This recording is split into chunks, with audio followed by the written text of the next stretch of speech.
Jake Miller stepped off the transport ship and looked around at his new home for the next 2 years. The Galactic Academy of Sciences stretched out before him like something from a dream. Tall white buildings reached toward the sky, connected by floating bridges that glowed with soft blue light. Gardens filled with strange purple flowers covered the spaces between buildings. 3 suns hung in the alien sky, painting everything in warm golden colors. He was the first human to ever attend the academy. The thought made his stomach twist with nervous energy. Back on Earth, he had been just another college student studying physics. Here he was something completely new and different. A small creature with fur like silver silk bounced up to him. It barely reached Jake's knee and had large round eyes that sparkled like stars. "You must be the human," it said in a voice that sounded like tiny bells ringing. "I am Nix from Whisper Moon. Welcome to the academy." Jake smiled and knelt down to be closer to Nix's height. "Nice to meet you. I'm Jake." "Your teeth are so white and sharp," Nix said, stepping back a little. "Are all humans so big?" Before Jake could answer, a tall figure made of what looked like living crystal walked over to them. The creature's body caught the light from the 3 suns and threw rainbows across the ground. "I am Zeph," it said, in a voice that sounded like wind chimes. "I believe I am your roommate." Jake stood up and extended his hand for a handshake. Zeph looked at the hand with confusion. "Is this some kind of human greeting ritual?" Zeph asked. "Oh, sorry," Jake said, pulling his hand back. "On Earth, we shake hands when we meet someone new.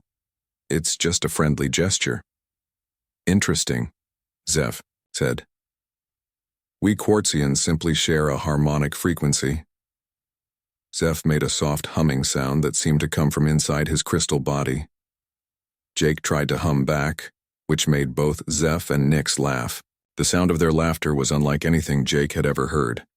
Zeph's laugh was like music played on crystal glasses, while Nix's was like the chirping of happy birds. "Come," Zeph said. "I will show you to our room." They walked across the campus together. Jake noticed that all the paths were perfectly smooth and flat.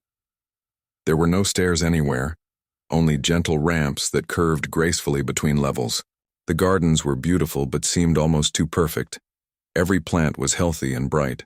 Not a single leaf looked damaged or wilted. Other students they passed stared at Jake with curious eyes. He saw beings that looked like walking trees, creatures that seemed to be made of flowing water and others that glowed with their own inner light.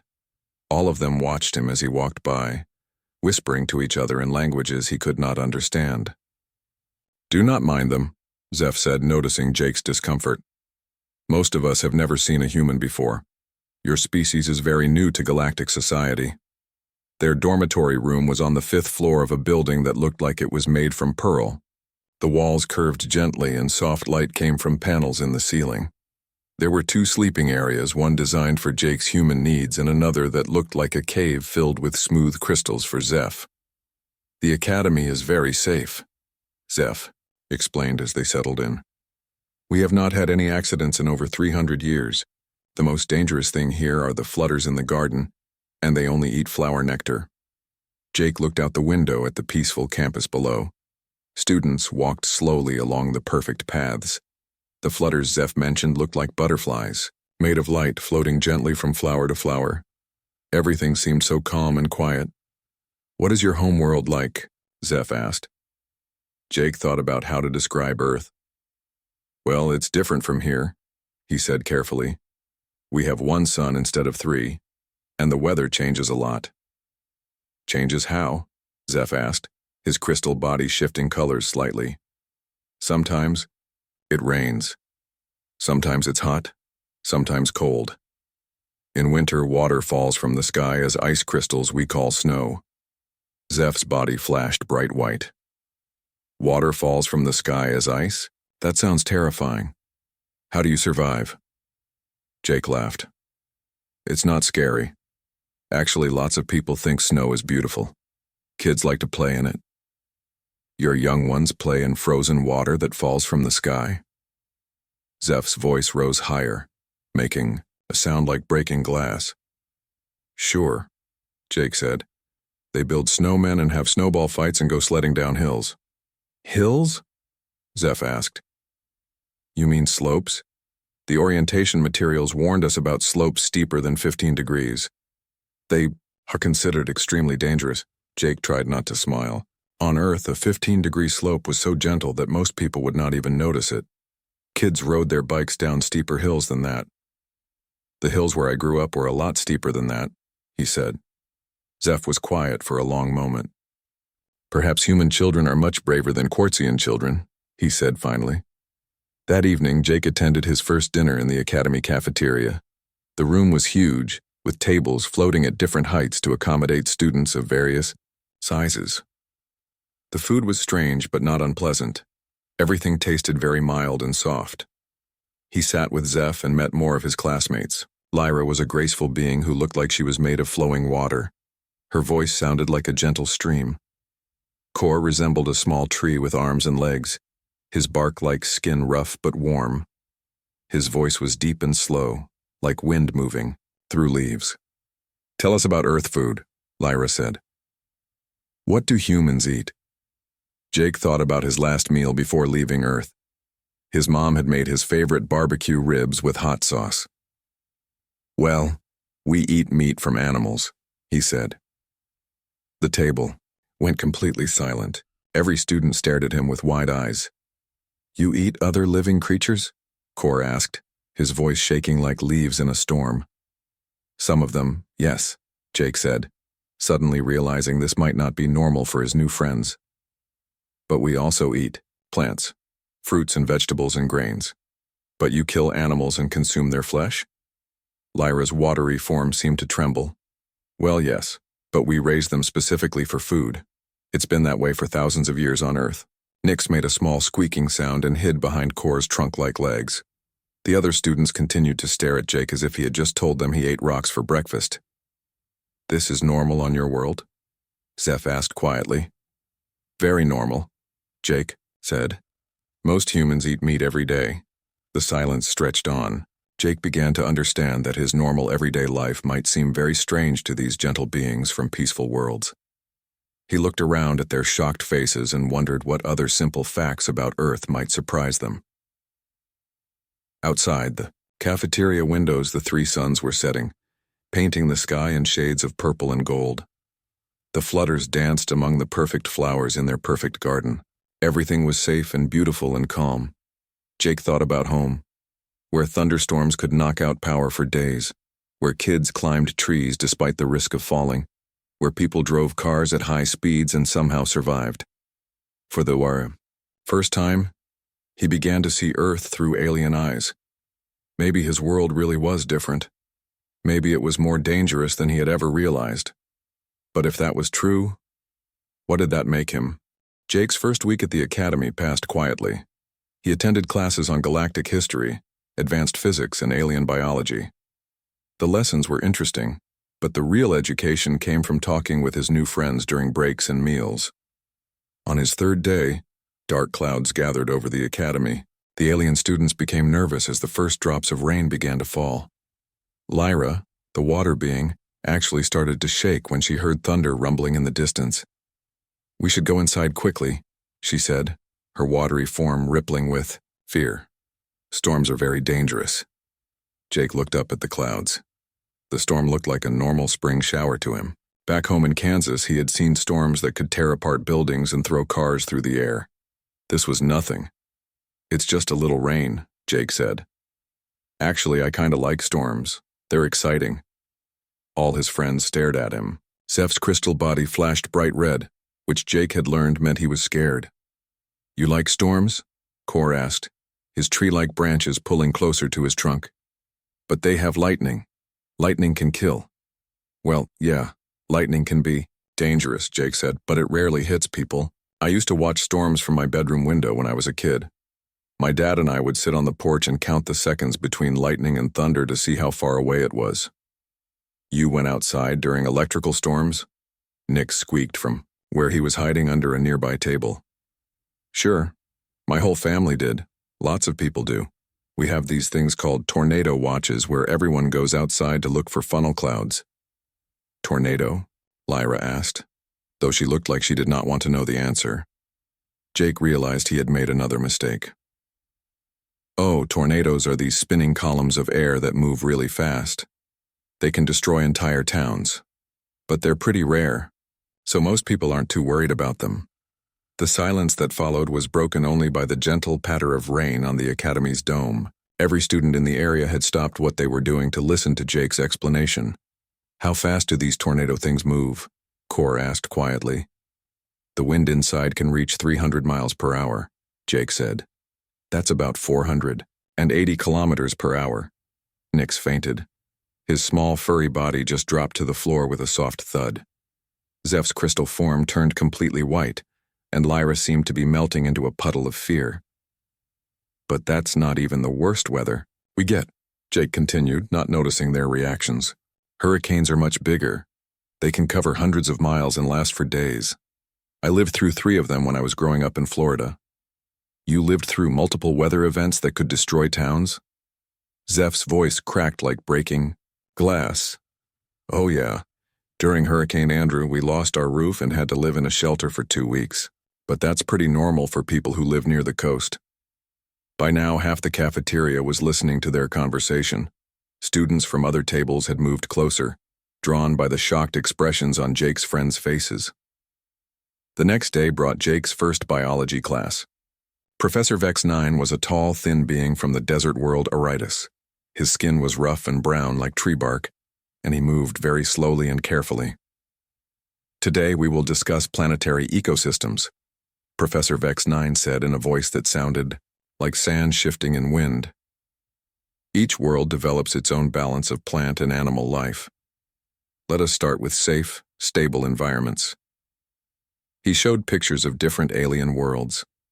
Each one looked peaceful and beautiful. The animals were all small and gentle-looking. The plants grew in neat, organized patterns. "Mr. Miller," Professor Vex 9 said, "perhaps you could tell us about your world's ecosystem." Jake stood up, happy to participate. "Well, Earth has lots of different environments. I grew up near forests, so I spent a lot of time camping and hiking." "What sort of creatures live in these forests?" the professor asked. "Oh, all kinds. Bears, wolves, mountain lions, snakes. When I was 12, I was hiking with my scout troop and we came across a black bear with her cubs." The classroom went dead silent. Professor Vex 9's rough skin turned pale gray. "You encountered a large predator and lived?" he asked. "Sure. You just have to know what to do. We made ourselves look big and backed away slowly. The bear decided we weren't a threat and wandered off with her babies." "How large was this bear?" a student in the back row asked. "About 7 feet tall when she stood up. Maybe 400 pounds. Several students made choking sounds.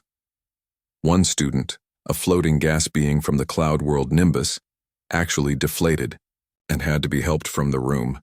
"You said wolves as well?" Professor Vex 9 asked, though he looked like he did not want to hear the answer. "Yeah, though I only saw them a few times, they usually avoid people. The dangerous ones are really the snakes. We have rattlesnakes, copperheads, coral snakes. Oh, and water moccasins near the rivers." "These snakes are venomous?"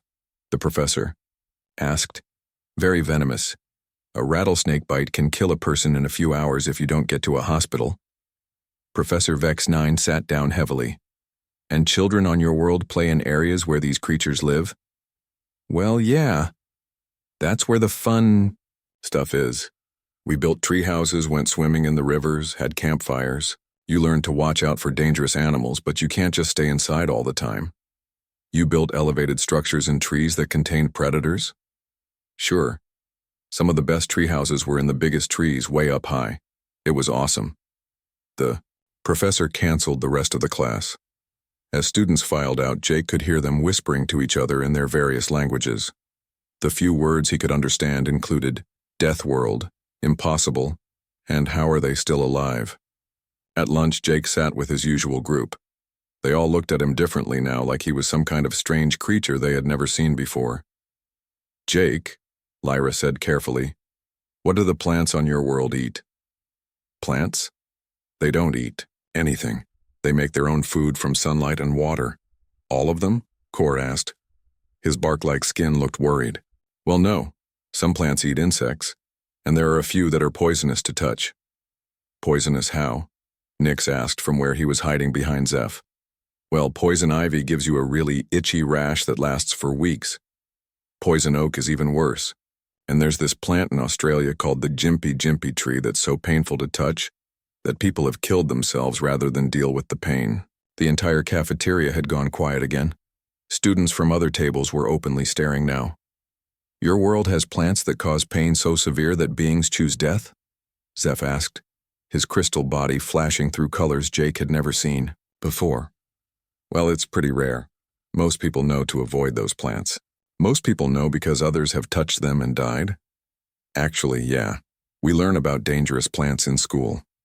Your educational system includes lessons on which vegetation can kill you. Jake was starting to realize that maybe Earth was not as normal as he had always thought. Doesn't everyone learn that stuff? The answer, judging by the horrified faces around him, was definitely no. That evening, Jake sat in his room with Zeph. His roommate had been very quiet since lunch. Zeph, are you okay? Jake asked. Jake, Zeph said slowly, I need to ask you something and I need you to be completely honest. Sure. Is everything you have told us true? The storms, the predators, the poisonous plants? Of course it's true. Why would I make that up? Zeph's crystal body dimmed to a faint glow. Because if it is true, then your world is the most dangerous place I have ever heard of.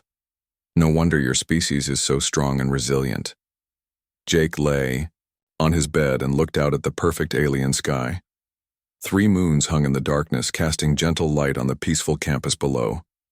Everything was safe here. Everything was calm. For the first time in his life, Jake began to understand that maybe Earth really was different. Maybe it was much more dangerous than other worlds. Maybe humans really were tougher than everyone else. The thought was both exciting and a little scary. If Earth was a death world, what did that make him? Word about Jake's stories spread through the academy like wildfire. Students from other buildings began showing up at his meals just to hear what he would say next.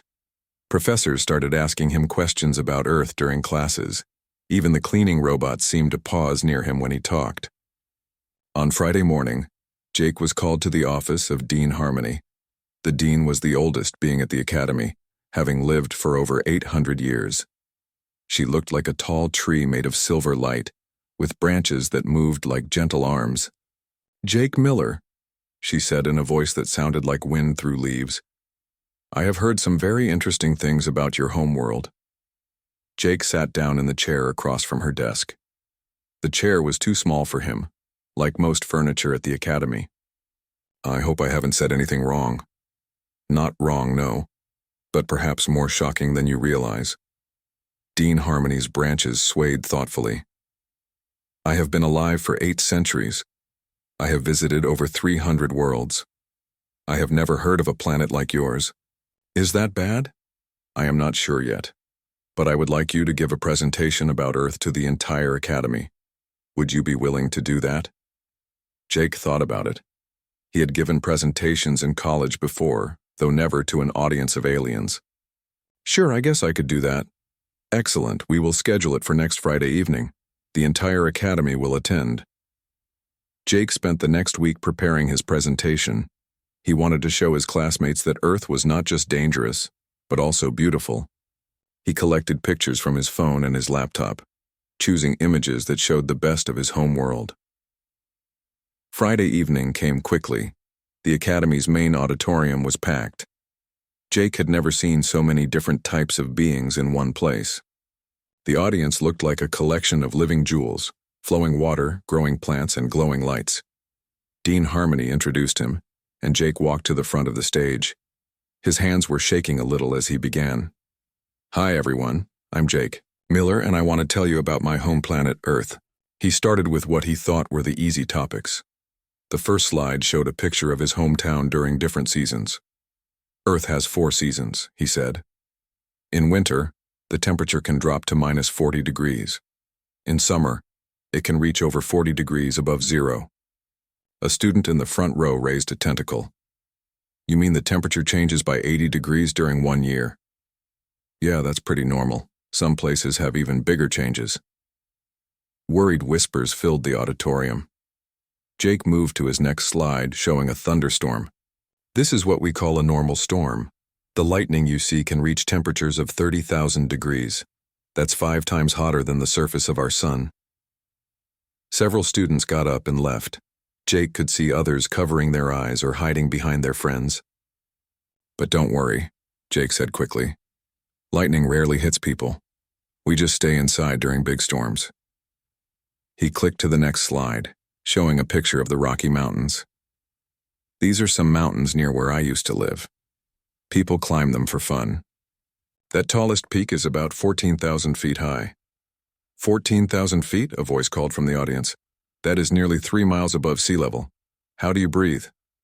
Well, the air is thinner up there, so you have to be in good shape. But lots of people do it. I climbed my first mountain when I was 15.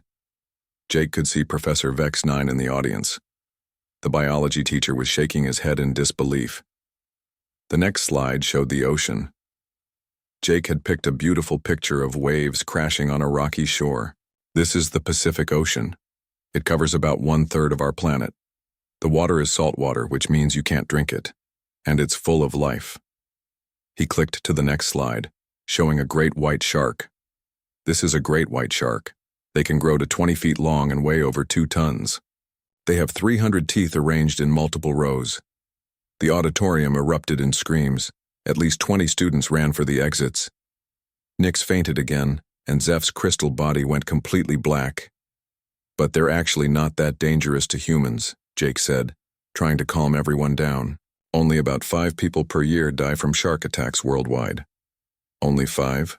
Dean Harmony called out. You say that as if it is a small number.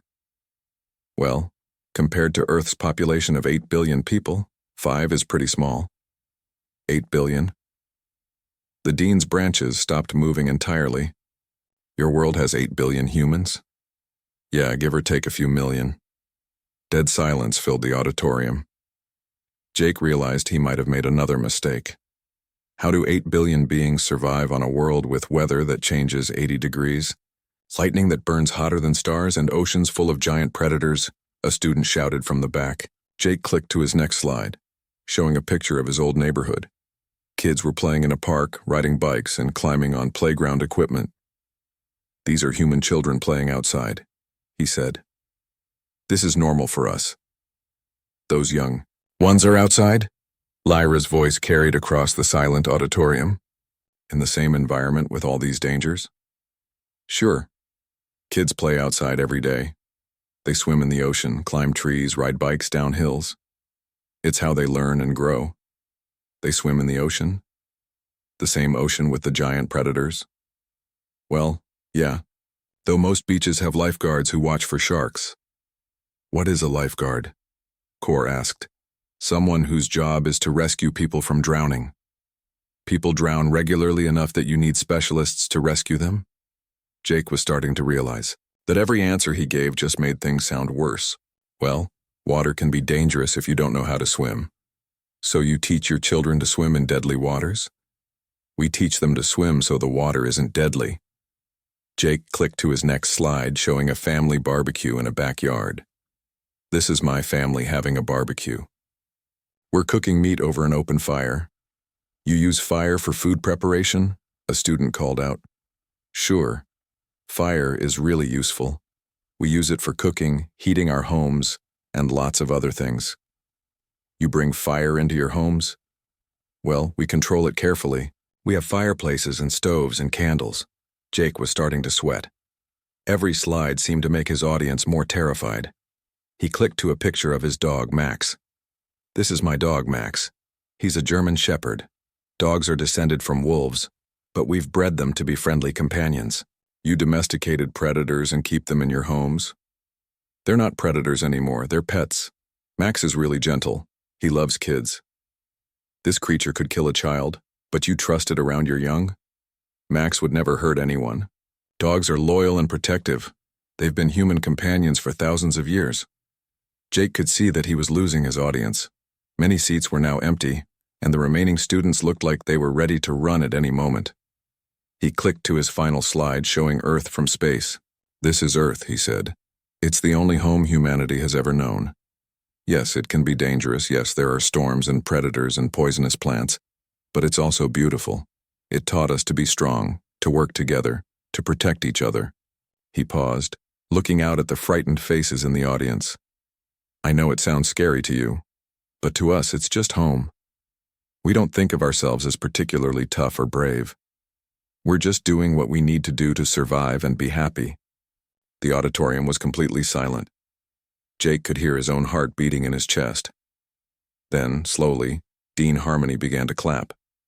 The sound of her branches striking together was like wooden wind chimes. One by one, other students joined in. The applause grew louder and louder until it filled the entire auditorium. When the clapping finally stopped, Dean Harmony stood up. "Jake Miller," she said, "you have given us much to think about. Your world sounds like the most dangerous place in the galaxy. The fact that your species not only survives there but thrives there is perhaps the most remarkable thing I have ever learned." As students filed out of the auditorium, Jake could hear them talking in hushed tones. Words like impossible, incredible, and Deathworld followed him as he walked back to his dormitory. Zeph was waiting for him in their room, his crystal body glowing soft blue. "Jake," he said quietly, "I have a question." "Sure." "If Earth is so dangerous and humans are so tough, why are you so kind to us? Why do you help us with heavy things and protect us from harm?" Jake thought about it for a moment. "I guess because that's what Earth taught us. When you live in a dangerous place, you learn to take care of each other. The strong protect the weak. That's how we all survive." Zeph's crystal body flashed bright white, then settled into a warm golden glow. "Now I understand," he said. "Your world made you strong, but it also made you good." 3 days after Jake's presentation, a sleek silver ship landed at the academy. Jake watched from his classroom window as a tall figure in a white coat stepped out. The being had smooth gray skin and 4 arms, each ending in delicate hands, with too many fingers. "That is Dr. Zen 12, Professor Vex 9 told the class. "She is the most famous scientist in the galaxy. She studies how different species adapt to their worlds." Jake had a feeling the doctor's visit had something to do with him. He was right. During lunch, Dean Harmony approached his table with Dr. Zen 12 walking beside her. "Jake," the dean said, "Dr. Zen 12 would like to speak with you about your presentation. She has some questions about human biology." Dr. Zen 12 studied Jake with large black eyes that seemed to see everything. When she spoke, her voice was soft but precise, like a computer trying to sound friendly. "Mr. Miller, I have reviewed the recording of your presentation. If your claims about Earth are accurate, then humans should not exist. The environment you described would kill any known life form." "Well, we do exist," Jake said with a smile. "I'm sitting right here." "Indeed. Which is why I would like to run some tests, with your permission. Nothing harmful, just basic scans and measurements." Jake looked around the table. His friends were all staring at him with worried expressions. "Will it hurt?" Nix asked from where he was hiding behind his lunch tray. "Not at all," Dr. Zen 12 assured him. "I simply want to understand how Jake's body works." Jake shrugged. "Sure, I guess that would be okay." The next morning, Jake reported to the Academy's medical center. Dr. Zen 12 had set up equipment that looked like it belonged in a science fiction movie. Scanners hummed and beeped, and holographic displays showed complex diagrams. "First, we will test your physical strength," Dr. Zen 12 said. She pointed to a machine with metal bars and weights. "Please lift this bar." Jake walked over and picked up the bar easily. It felt like maybe 50 pounds, which was nothing for someone who had grown up helping his dad move furniture and carrying his own camping gear. Dr. Zen 12 stared at her readings. She pressed some buttons and checked the numbers again. "That is impossible," she muttered. "Please try again." Jake lifted the bar again, this time with one hand just to be helpful. Dr. Zen 12's forearms began moving frantically over her controls. "According to my calculations, that weight should require mechanical assistance for a being your size. How are you doing this?" "I don't know. It's not that heavy. Back home, I used to help my dad carry hay bales that weighed twice as much." "You Regularly lifted objects weighing over 100 Earth pounds? Sure. Farm work keeps you in shape. Dr. Zen 12 made notes on a floating tablet. Remarkable. Now please step into this scanner. I want to examine your bone structure. Jake stood in the scanner while beams of light passed over his body. He could see his skeleton appear on the screen, along with numbers and graphs he did not understand. Extraordinary, Dr. Zen 12 breathed. Your bone density is 3 times higher than any other known species. Your muscle fibers are incredibly efficient. And your cardiovascular system. She trailed off, shaking her head. Is that good or bad? Jake asked. It is impossible. Hearts like yours should not exist in nature. The next test involved taking a small sample of Jake's blood. Dr. Zen 12 placed the sample under a microscope and immediately called for Dean Harmony to come look. What is it? The dean asked when she arrived. Look at this, Dr. Zen 12 said, pointing to the microscope.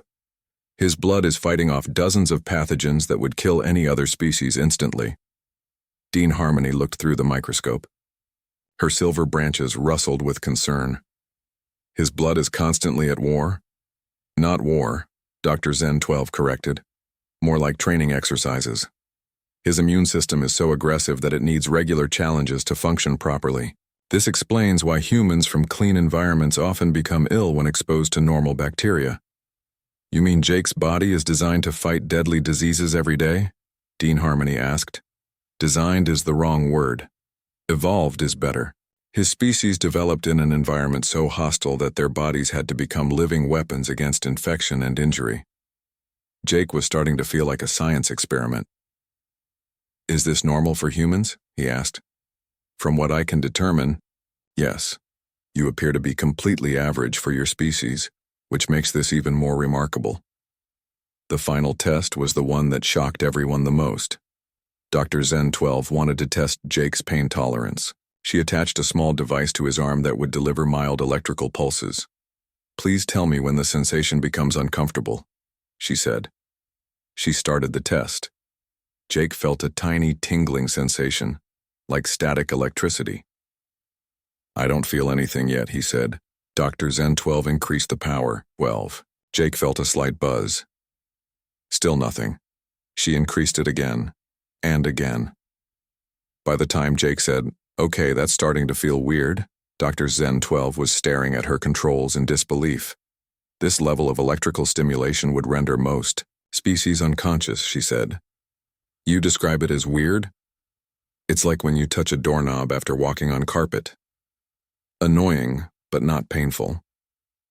Dr. Zen 12 turned off the machine and sat down heavily. Jake, what you call mild discomfort would put most of my patients in medical shock. Word of the test results spread quickly through the academy.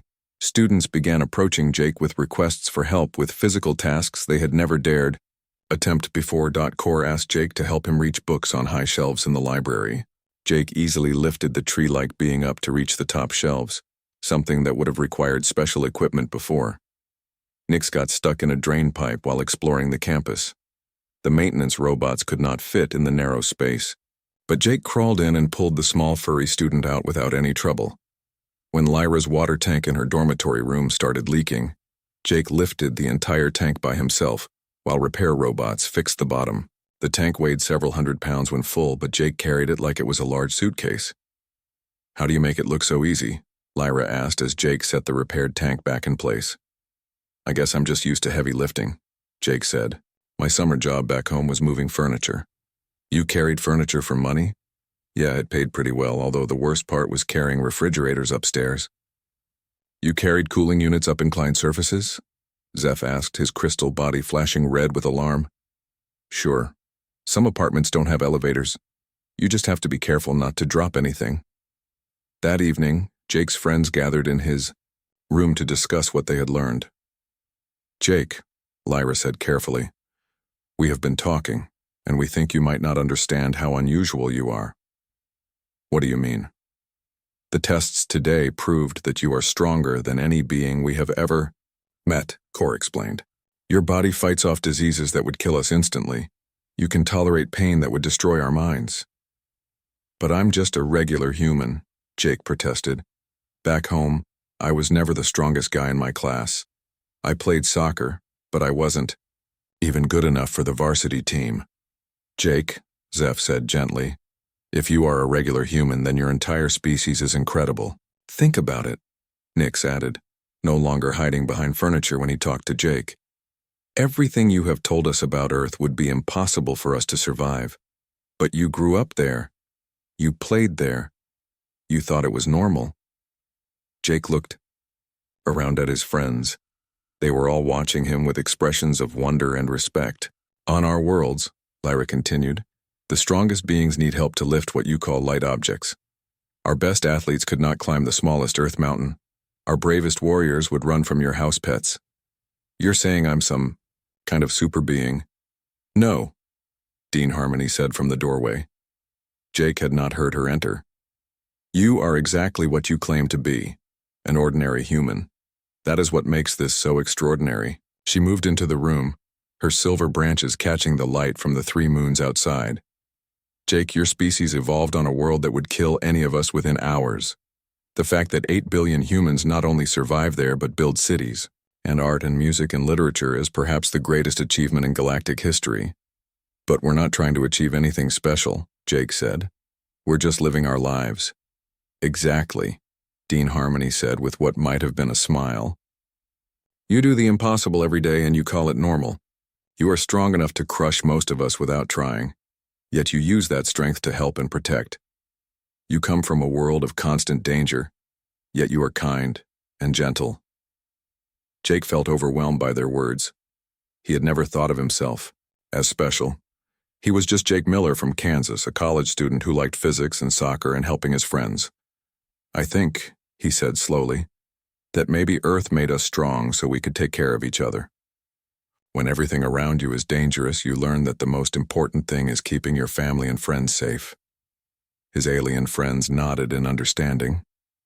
Outside the window, the 3 moons continued their gentle dance across the peaceful, alien sky. But Jake was beginning to realize that peace was something his species had fought very hard to create, even on a world that seemed determined to destroy them. Maybe being human was more special than he had ever imagined. The alarm woke Jake from a deep sleep. Red lights flashed in his room and a voice spoke from speakers in the walls. All students report to emergency shelters immediately. This is not a drill. Solar storm approaching. Radiation levels rising. Jake sat up in bed, confused. Zeph was already moving toward the door, his crystal body pulsing with panic colors. What's a solar storm? Jake asked. Deadly radiation from the sun, Zeph said, his voice cracking like breaking glass. The Academy's shields protect us, but they have been damaged by space debris. We must get underground quickly. Students filled the hallways, all moving toward the lower levels of the Academy. Jake had never seen his alien friends so frightened. Nix was crying, his small furry body shaking with fear. Lyra's watery form was barely holding together. Even Core, usually so calm and steady, was moving faster than Jake had ever seen him move. They reached the underground shelter, a large room carved from solid rock. Emergency lights cast strange shadows on the walls. Hundreds of students huddled together, all talking at once in their various languages. Dean Harmony stood on a platform at the front of the room. Her silver branches were drooping with worry. Students, please remain calm, she announced. The solar storm will reach us in approximately 2 hours. Our main shields are damaged and cannot be repaired in time. The backup systems will activate, automatically but not for 6 hours. A wave of fear swept through the shelter. Some students began to cry. Others called out questions in panicked voices. The radiation levels during those 4 hours will be lethal to all known life forms, the dean continued. We will be safe here underground, but anyone caught above ground will die within minutes. Jake raised his hand. What about the shield generators? Can't someone fix them? The generators are located on the roof of the main building. No being could survive the radiation levels up there, even with protective suits. How much radiation are we talking about? Jake asked. Dr. Zen 12 stepped forward. She had been working with the engineering team since the alarm sounded. The levels will reach approximately 500 rem per hour. Most species begin to show symptoms of radiation poisoning at 5 rem. Jake did some quick math in his head. Back on Earth, he had learned about radiation in his physics classes. Airline pilots were exposed to about 6 rem per year from cosmic radiation. Nuclear workers were limited to 5 rem per year. But humans could actually survive much higher doses for short periods. "I could go fix it," Jake said. The entire shelter went silent. Every student and teacher turned to stare at him. "Jake." "No," Zeph said, his crystal body flashing bright red. "You would die instantly." "Actually, I don't think I would. Humans are exposed to radiation all the time on Earth. Our sun doesn't have as much atmosphere protection as most worlds. We've evolved to handle higher levels." Dr. Zen 12 stepped closer. "Jake, 500 rem would kill any known species. Even humans cannot survive that level of exposure." "For a long time, no. But I wouldn't need a long time. How long would it take to fix the generators?" "Perhaps 30 minutes if you knew exactly what to do," an engineering professor called out. Jake thought about it. 30 minutes at 500 rem per hour would be about 250 rem total. That was a lot, but not necessarily fatal for a human. He would be sick for a while, but he would probably survive. "I can do it," he said. "Jake, no." Lyra's voice was filled with panic. "We cannot let you sacrifice yourself for us." "I'm not sacrificing myself. I'll be fine. Humans are tougher than you think." Dean Harmony looked at him with her ancient, wise eyes. "Jake, even if you could survive the radiation, you do not know how to repair shield generators." "I can talk him through it," the engineering professor said. "The repairs are simple, just replacing damaged power cells and reconnecting some cables." "This is madness," Professor Vex 9 called out. "No student should attempt such a thing." "But I'm the only one who can survive up there," Jake said. "And if I don't do it, we'll all be stuck down here for hours while the academy gets damaged." Jake looked around at all the frightened faces. These beings had become his friends, his family. They had welcomed him to their peaceful world and treated him with kindness. Now they needed help, and he was the only one who could provide it. "I'm going," he said firmly. The argument that followed was intense but brief. Time was running out, and everyone knew Jake was right. He was the only one who could survive on the surface during the storm. The engineering team quickly gathered the replacement parts Jake would need. Dr. Zen 12 gave him the strongest protective suit available, though she admitted it would not make much difference at those radiation levels. "Jake," she said as he prepared to leave the shelter, "if you survive this, you will have proven that humans are the most resilient species in the galaxy." "When I survive this," Jake corrected with a smile, "I'll have proven that humans take care of their friends." Jake took the elevator to the surface. As the doors opened, he could feel the radiation immediately. It was like standing too close to a fire, a tingling warmth that seemed to come from inside his bones. The protective suit's alarms were screaming warnings, but Jake ignored them. He ran across the campus toward the main building. The academy looked strange and empty without any students or staff. The emergency lights cast everything in an eerie, red glow. The roof access was through a maintenance ladder inside the building. Jake climbed quickly, his engineering professor's voice crackling through his radio headset with instructions. "First, you need to open the main control panel," the professor said. "It should be marked with blue symbols." Jake found the panel and opened it. Inside was a maze of cables and blinking lights. The damaged components were obvious. Several power cells had exploded and their cables were melted. "I see the problem," Jake reported. "Looks like 3 power cells need replacing." "Excellent. Remove the old ones first, but be careful not to touch the..." The professor's warning came too late. Jake had already grabbed the damaged power cell with his bare hands. Electricity shot through his body, throwing him backward across the roof. "Jake! Jake, respond!" the professor's voice called through the radio. Jake got back to his feet, shaking his head to clear it. The shock had hurt, but not as much as he had expected. Back home, he had been shocked by electric fences and car batteries before. This was worse, but not by much. "I'm okay," he reported. "Just got a little zap." "A little zap?" That was over 1,000 volts. "Yeah, it stung a bit. Installing the new power cell now, Jake worked quickly, following the professor's instructions.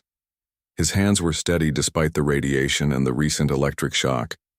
Growing up on a farm had taught him to work with his hands, and his dad had shown him basic electrical work. Second, power cell installed, he reported. Excellent. How are you feeling? Honestly, Jake was starting to feel pretty bad. His skin felt like he had a sunburn, and his stomach was beginning to hurt. But he had felt worse after getting food poisoning from bad cafeteria food. I'm fine, starting on the third power cell. As he worked, Jake thought about his alien friends hiding underground. They were probably terrified, convinced he was going to die trying to save them. But he had to save them. That was what humans did. They protected the people they cared about no matter what. Final power cell installed, he reported. Reconnecting the main cables now. Be very careful with those. If you connect them wrong, the entire system could overload. Jake followed the professor's instructions exactly. Red cable to red terminal, blue cable to blue terminal, yellow cable to yellow terminal. It was like hooking up a car battery, just bigger and more complicated. All cables connected. Starting the system now. Jake pressed the activation button. The control panel came to life with green lights and happy beeping sounds.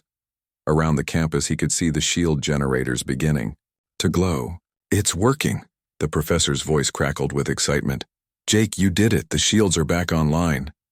Jake sat down on the roof, suddenly feeling very tired. The radiation was definitely affecting him now. His skin felt hot, and his head was starting to hurt. But he was alive and his friends were safe. Jake, get back to the shelter immediately. Dr. Zen 12's voice came through the radio. You need medical attention. The trip back down to the shelter took longer than Jake expected. His legs felt weak, and he had to stop twice to rest. But he made it. When the elevator doors opened in the shelter, every student and teacher was waiting for him. The moment they saw him, the entire room erupted in cheers and applause that echoed off the stone walls. Zeph was the first to reach him, his crystal body blazing with joy. Jake, you are alive. Told you I'd be fine, Jake said, though his voice was hoarser than usual. Dr. Zen 12 scanned him with her medical equipment. Remarkable, she said. You have absorbed enough radiation to kill 20 of any other species, yet you are conscious and mobile. How long until I'm better? Jake asked. For a human? Perhaps a week of rest and you will be completely recovered. For anyone else, this level of exposure would mean death within hours. Over the following days, as Jake recovered in the medical center, students and teachers from across the academy came to visit him. They brought gifts, cards, and stories of their own worlds. But more than that, they brought a new understanding. Jake, Dean Harmony said during one of her visits, what you did has changed how